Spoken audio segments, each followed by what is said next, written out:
Começa agora pela Rede CNT, mais uma edição do programa Agnavita. O programa de hoje vai ter como convidado especial o ministro do Turismo do Brasil, Gastão Vieira. Nós estamos aqui no seu gabinete em Brasília. Vai ser um papo que vai mergulhar na história desse político que hoje comanda o turismo do país. Intervalo comercial e voltamos daqui a pouco, direto em Brasília, com o ministro do Turismo do Brasil, Gastão Vieira.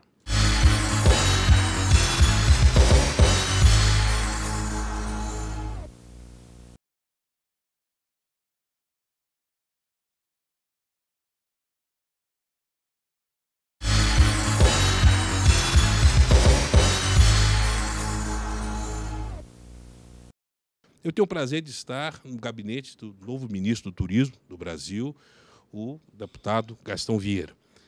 Ministro, estamos aqui, Semana do Turismo, balanço dos primeiros dias. E o senhor, como deputado, o senhor estava acostumado a visitar os ministérios, estava acostumado a peregrinar pelos ministérios, defendendo as suas bases. E o senhor está começando a fazer isso pelo turismo, ou seja, o senhor está visitando os ministérios, sendo o representante do turismo brasileiro e defendendo e colocando o turismo no governo como um todo. Vamos falar desse trabalho inicial que o senhor está fazendo pelo turismo brasileiro. Olha, é um trabalho de articulação, né, do Ministério do Turismo com os outros ministérios, Ministério do Meio Ambiente, Ministério das Cidades, enfim, todos aqueles ministérios que, de uma forma ou de outra, têm uma contribuição a dar para o desenvolvimento do turismo no Brasil. Portanto, esse papel é um papel novo que o Ministério assume de articulador das ações que podem ter consequências benéficas para o turismo perante os outros ministérios. Eu gostaria que o senhor falasse agora do que tem encontrado no turismo. Porque a escolha do seu nome e a escolha do novo titular foi, de repente, que o Pedro pede a demissão, é escolhido numa madrugada, e o senhor foi recebido de forma carinhosa pela presidente Dilma, 24 horas depois, numa posse onde a política se faz por sinais, onde a presidenta Dilma sinalizou um imenso carinho e satisfação de tê-lo na primeira, dentro da equipe dela, no primeiro escalão. Eu queria que o senhor falasse dessa sua surpresa, porque foi uma mudança de vida. Quer dizer, na segunda, o senhor acorda e na sexta o senhor é empossado com uma reviravolta completa na vida do Gastão Vieira, do deputado Gastão Vieira. Como é que o senhor vê essa chegada no turismo e essa mudança de cenário? Olha, com a surpresa natural de quem é chamado por uma missão muito maior. Mas com a certeza que esse chamamento se deu em função de alguns fatores que eu poderia considerar. Na área de educação, como presidente da Comissão de Educação, eu ajudei bastante o governo Lula aprovando projetos importantíssimos para o país, como o Fundeb, o Piso Nacional de Salário, tudo por unanimidade, acima de qualquer ideologia, de preferência partidária, etc. Isso caracterizou-me, creio eu, como um homem de articulação, um homem conciliador e um homem capaz, né, de, no momento de crise, encontrar soluções rápidas e, diríamos assim, eficientes para o problema que gerou aquela crise. E bons amigos. Ao longo de 16 anos eu procurei fazer uma história no parlamento, com um comportamento republicano, sempre voltado para os interesses do país. Eu creio que é um somatório um pouco dessas coisas todas que fez com que a presidenta tivesse me recebido, efetivamente, de uma forma muito carinhosa, na certeza de que eu tenho, vamos dizer, condições de fazer o trabalho que ela espera do conjunto dos seus ministros, e especificamente, naquele caso, no Ministério do Turismo.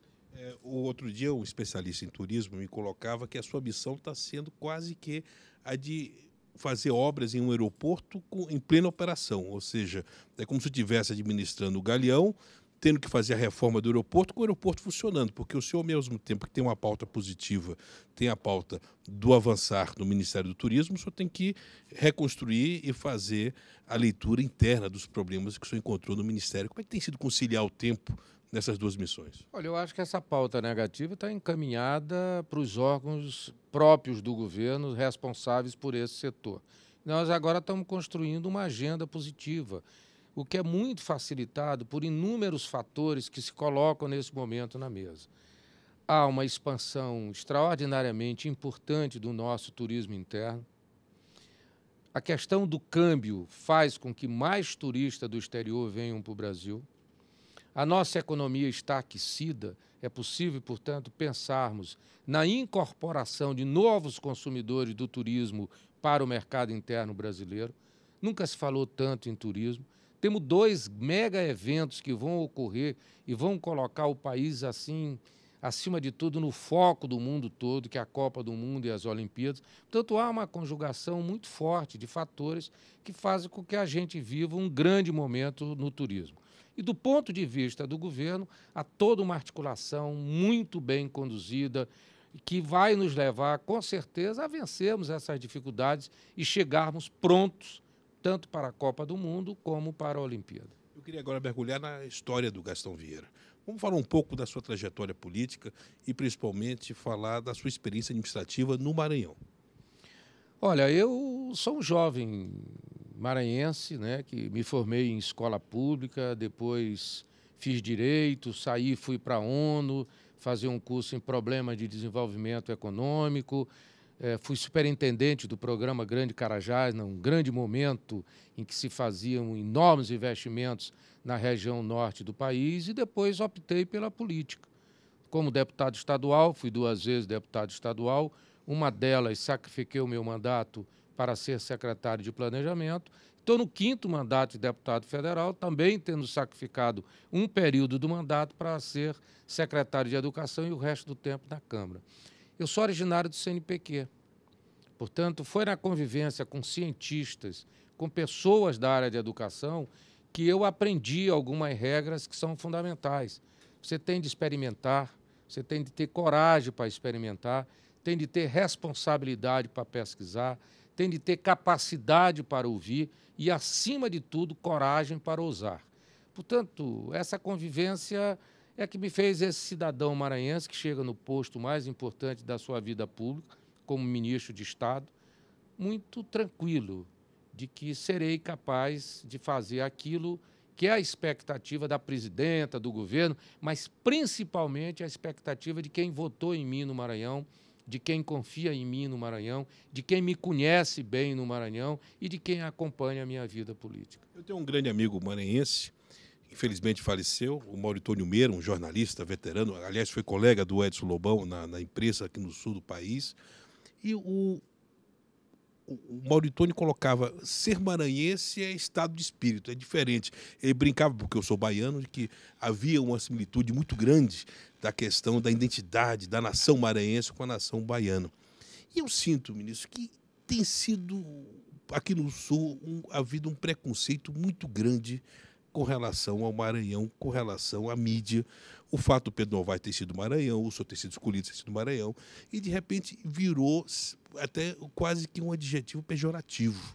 Como é que o senhor, sendo maranhense, tendo orgulho das suas raízes, vê essa miopia ou essa interpretação da mídia com relação à raiz de um Estado que deu personalidades e que tem uma contribuição muito grande à cultura brasileira? Olha, eu nunca fui hostilizado por ser maranhense, quer dizer, nem em aviões, em nenhum lugar. Não fala a questão da política. Olha, a questão da política do Maranhão é uma questão que tem uma dinâmica própria. Nós temos um único presidente da República que ainda exerce mandato legislativo, um homem que, ao longo do tempo, está no Maranhão.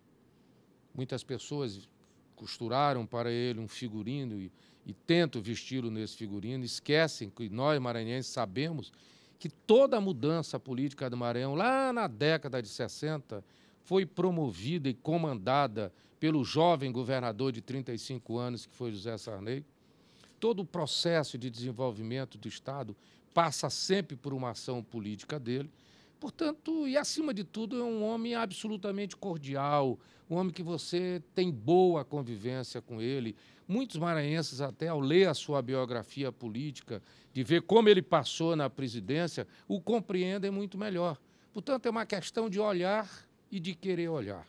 Eu acho que o Maranhão não tem nada diferente dos outros estados, absolutamente nada diferente, e até a percepção política muitas vezes é equivocada. A oposição governou o Maranhão nos últimos 7 anos. todos os adversários do grupo político que eu pertenço. E ninguém fala desse período. As pessoas ou falam do período presente ou de um período muito para trás. Então, há uma maneira que não é natural de se olhar a política do Maranhão. Portanto, nessa dicotomia que eu acho ridícula e chata, Sarney ou anti-Sarney, eu sempre procurei não me colocar. Procurei me colocar como um político responsável, moderno, que tentou se preparar ao longo da vida e que sempre buscou exercer bem o seu mandato. Eu repito, com relação ao caso da Bahia, onde quem era do grupo carlista acabava sendo rotulado. E dentro do grupo de pessoas afinadas com Antônio Carlos, haviam pessoas com absoluta independência de opinião. E essa miopia que eu coloco por parte da mídia está com relação a essa independência. É possível fazer parte do grupo Sarney e ser independente, não, ministro? Olha, é evidente, né? Eu sempre procurei fazer isso. Outro dia eu usei uma frase dizendo que meu maior compromisso é com o meu eleitor, com aquele que confiou em mim, é com ele que eu voto. Se eu divirjo, se eu saio do padrão, se eu contrario, muitas vezes a própria orientação do meu partido, isso faz parte do meu entendimento de respeito ao meu eleitor. E, sabe, essa coisa de ser... O que é ser independente? Eu acho que o importante é entender a governabilidade, é fazer, no momento crítico, o seu voto não agravar uma crise política. Sei que isso signifique nenhum tipo de subserviência. Governabilidade é uma palavra-chave no meu entendimento político. E eu sempre procurei ajudar a governabilidade, independentemente do presidente que estivesse naquele momento no poder. O gestor público, principalmente quem trabalha na área da educação, ele tem a sensação que está tendo o poder para compartilhar, porque não há atividade que mude, transforme a vida de um povo, de uma população, do que a educação. Me fala um pouco desse carinho do senhor pelo setor da educação e como o senhor se entranhou nesse segmento. Olha, meu estado é um estado pobre, como outros estados do Nordeste também o são. Tem indicadores sociais ainda sofríveis, não muito diferente dos outros estados do Nordeste. E é um estado que fazer política pública é muito difícil. E quando você chega num lugar distante, o Maranhão ainda tem uma parte enorme da sua população vivendo na zona rural. Enquanto no Brasil, em média, 18% da população vive na zona rural, no Maranhão, mais de 45% das pessoas ainda vivem na zona rural. É muito difícil fazer política pública nessas condições. E quando você chega numa escola, que normalmente não é um espaço construído para ser escola, olha uma professora se esforçando para dar aula para alunos que podiam estar em várias séries, sem giz, sem caderno, sem lápis, com certeza desperta em você aquele sentimento que despertou em mim há 20 anos atrás, quando eu comecei a me dedicar à causa da educação. Ou seja, o meu objetivo é mudar esse quadro, é fazer com que essas crianças tenham na vida a oportunidade que eu também tive e que agora me trazem até o posto de ministro. Portanto, essa ligação com a educação é uma ligação da vontade de fazer, da vontade de mudar e da vontade de criar oportunidades iguais para todos aqueles que lá no Maranhão sonham por uma vida melhor. Ministro, eu queria pedir um intervalo comercial e eu queria deixar uma questão relacionada a posicionamento de alguns veículos. Até a Folha de São Paulo fez editorial defendendo a extinção do Ministério do Turismo. O Brasil pode abrir mão do Ministério do Turismo, mas me responda isso depois do nosso intervalo comercial. Voltamos daqui a pouco com o ministro Gastão Vieira, direto do seu gabinete aqui em Brasília.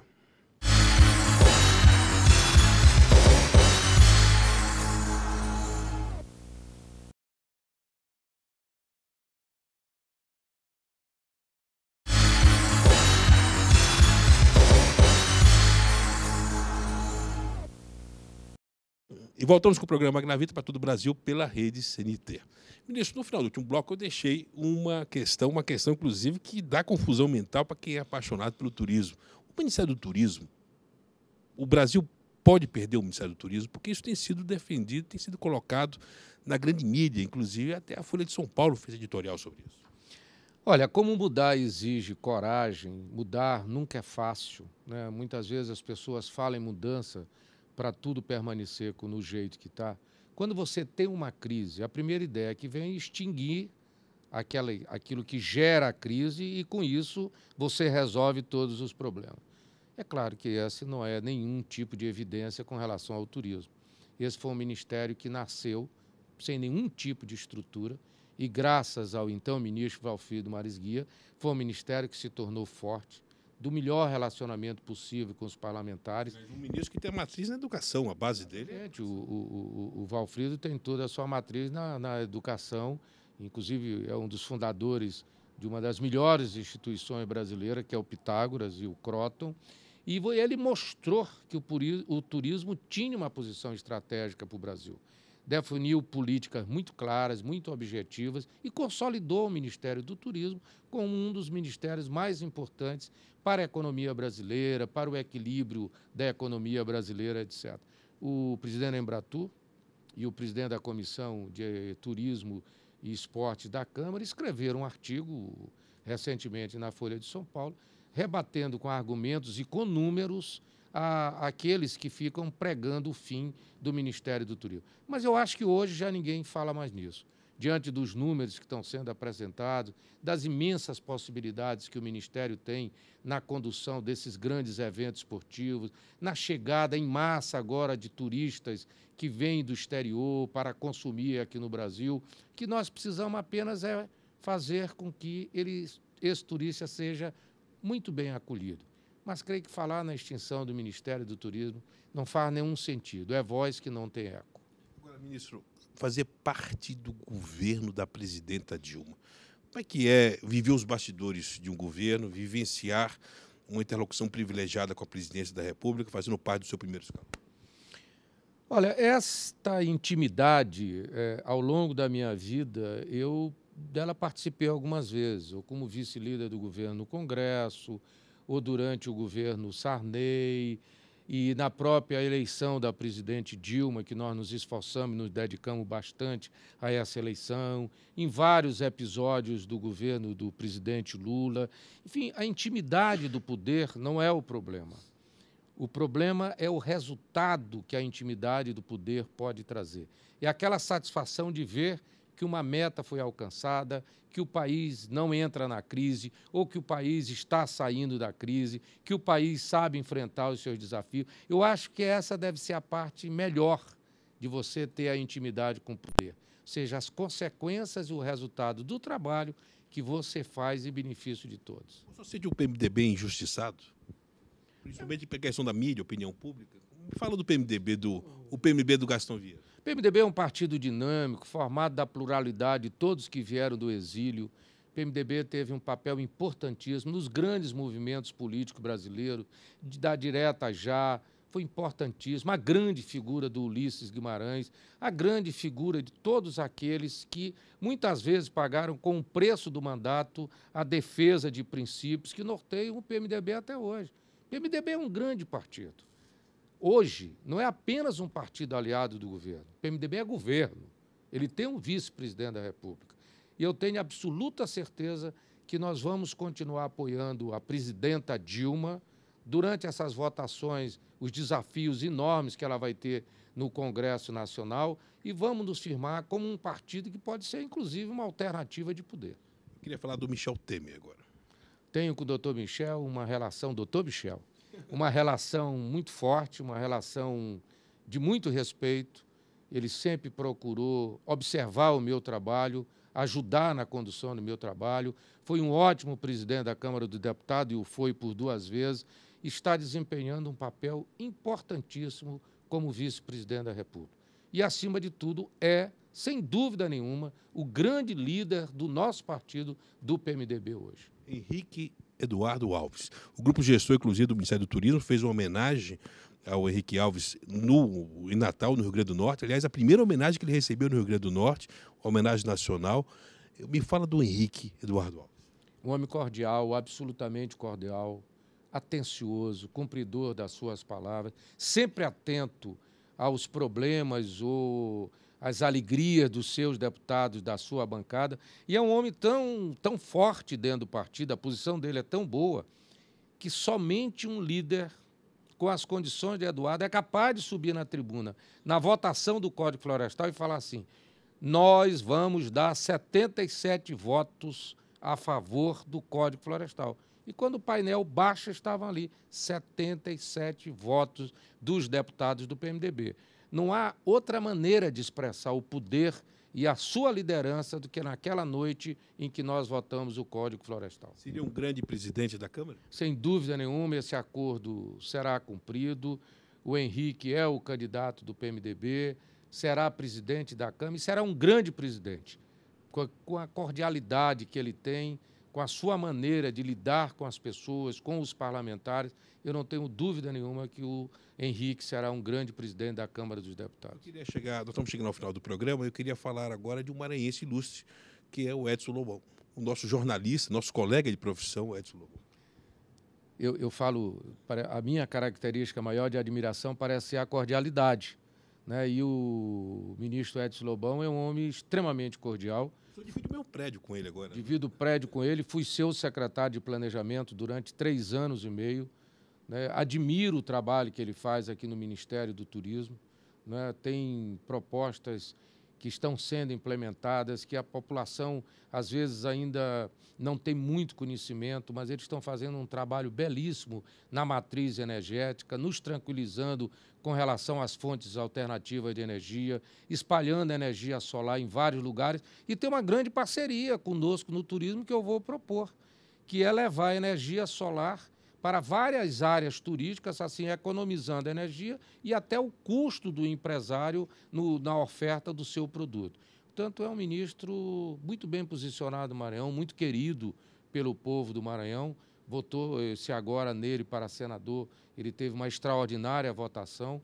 Portanto, é também um grande maranhense. Eu queria, ministro, falar agora com relação a turismo, para finalizar.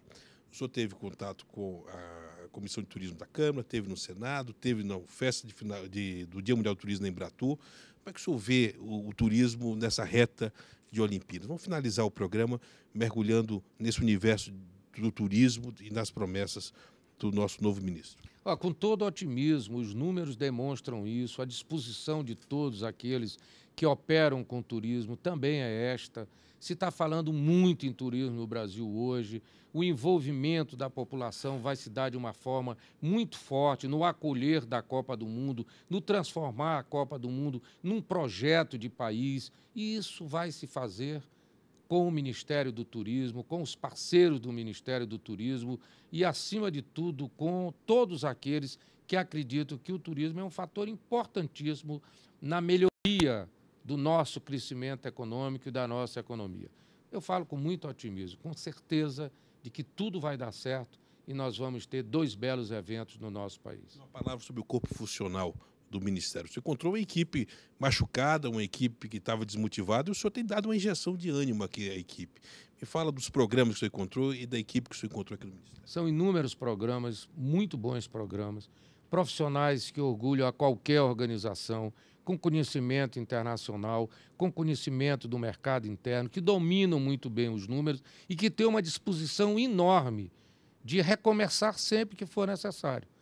Portanto, eu estou muito feliz com tudo aquilo que encontrei no Ministério do Turismo.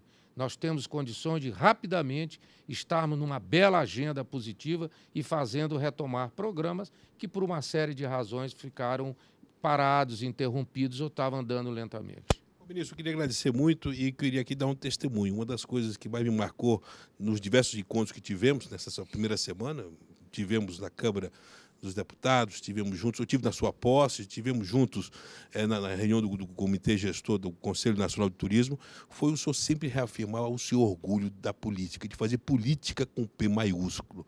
Isso é uma coisa que me bate, porque me machuca muito ver parlamentares que tiram o PIN na hora que vai chegar do aeroporto e que fazem uma relação de política com a política, não uma relação de amor. A política realmente é algo que lhe orgulha, ministro? Algo que me orgulha, e na própria Câmara, que é o lugar que eu frequento, existem muitos brasileiros que são muito bons brasileiros, que trabalham em benefício do país, que lutam pela melhoria do país, que melhoram as leis que ali são votadas. Enfim, as pessoas tendem a acreditar que tem muita gente capaz de desenvolver um belo trabalho, tendo como profissão a política. E com sacrifício, às vezes até da família, como é o caso do senhor hoje, do Ministério. mas vamos ficar alegres e ter certeza que vamos desempenhar bem a nossa missão. Obrigado, ministro. Sua mensagem final para os telespectadores da Rede CNT, especialmente para o Rio de Janeiro. Nós estamos falando para o Brasil inteiro, mas para o Canal 9 no Rio de Janeiro. E a primeira viagem do ministro do Turismo do Brasil vai ser exatamente para o Rio de Janeiro. Eu quero apenas agradecer a oportunidade que eu tenho de falar um pouco do turismo, amadurecendo as ideias. Vamos no Rio de Janeiro amanhã conversar, ouvir as reivindicações, acima de tudo, discutir problemas de uma forma conjunta com o governo do Estado, com a prefeitura, com os empresários do setor. Enfim, é construir essa agenda que vai nos levar a visitar todas as sedes da Copa do Mundo durante esse período, as 12 cidades que estivermos, e outros lugares importantes também para o turismo brasileiro. Ministro, muito obrigado. Chegamos ao final de mais um programa Magna Vita pela Rede CNT de televisão.